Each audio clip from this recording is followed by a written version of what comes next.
Imagine, if you would, a story-driven video game where you don't have direct control over the character you play as. Instead of a set amount of actions you use in order to find success, you are left to be an observer of the story at hand. Sounds like a weird kind of game, right?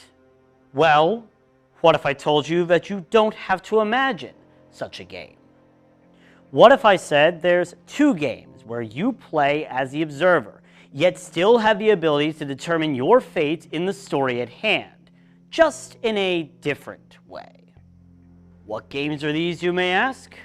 Well, in this episode of Cartridges and Consoles, I'll introduce you to these two games, where the only way to change the outcome of the story is to change the order of which the story's events happen. Welcome to the Framed Collection.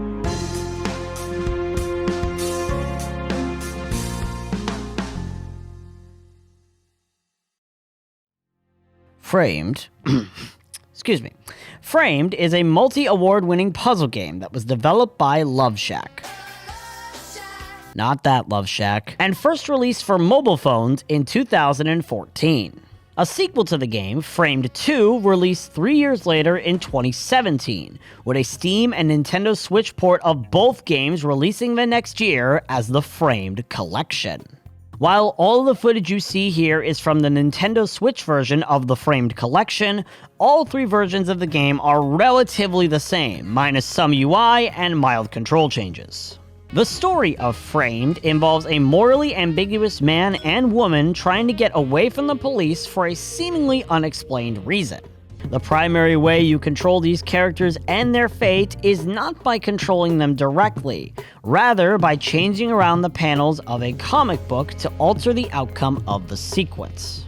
This can involve moving the panels around so they happen at different times, rotating the panels to change their orientation and perspective, or even having to move panels to reappear in the story multiple times.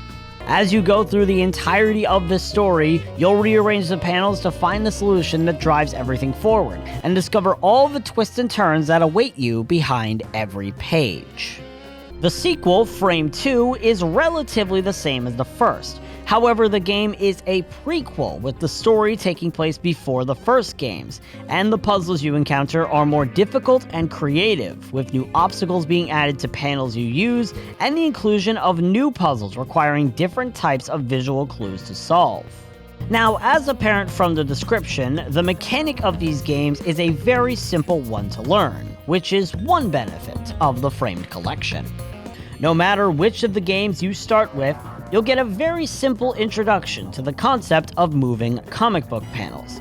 Though with the first one, the multiple different ways to move the panels are gradually introduced, while with the second one, all the basics are relatively covered by the fifth puzzle. The games can also come off as relatively short.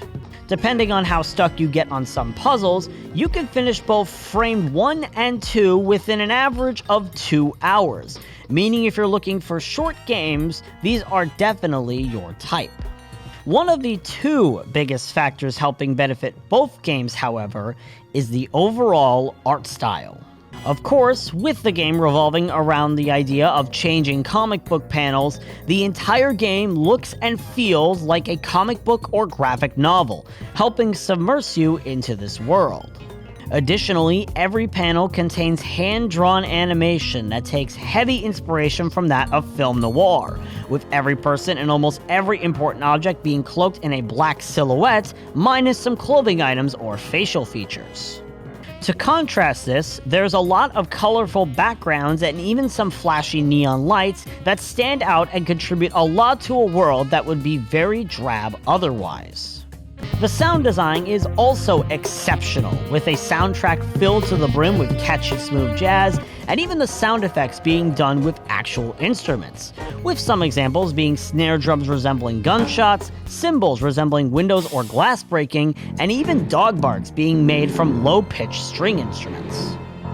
This art style, of which is uncommon for a noir-style game, is one that enriches you into the environment of the story, and makes you feel more part of the action. Speaking of being part of the action, even though the gameplay doesn't have you directly engaging with the world, it is still simple and incredibly enticing, making it the second biggest positive factor.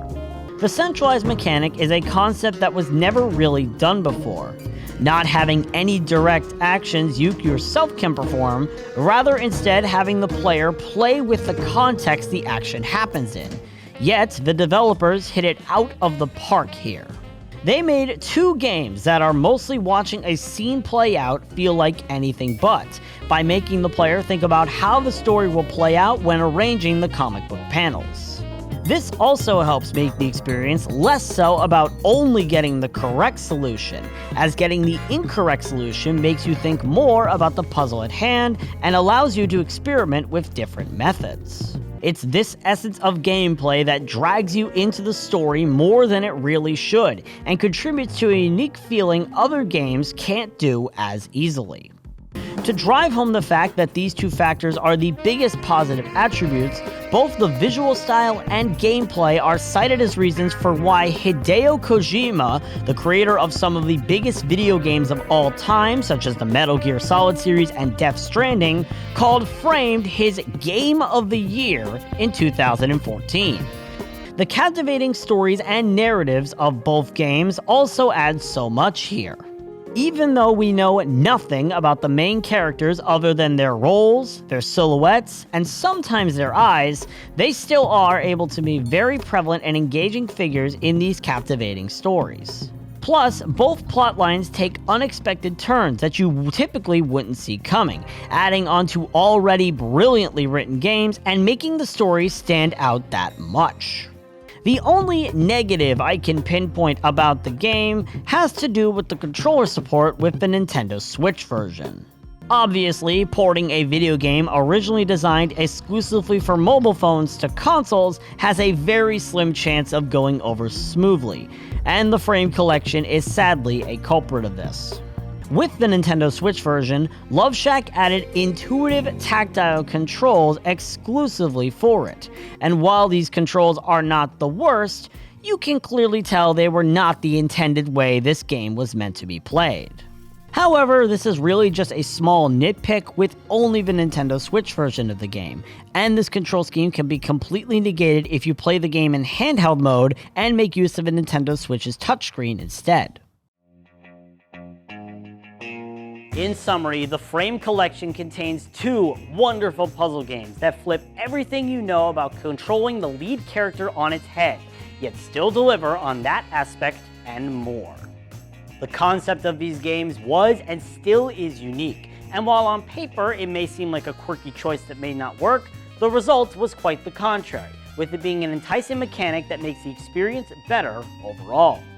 In addition to this mechanic, both games are filled with well-written storylines and a masterclass art style that make them pieces of work that are not only visually and audibly pleasing to play, but also fun to enrich yourself into.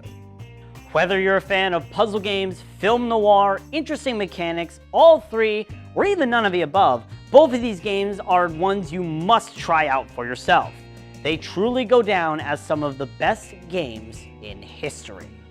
Framed 1 and 2, as part of the Framed Collection, get my rating of 10 out of 10 golden cartridges.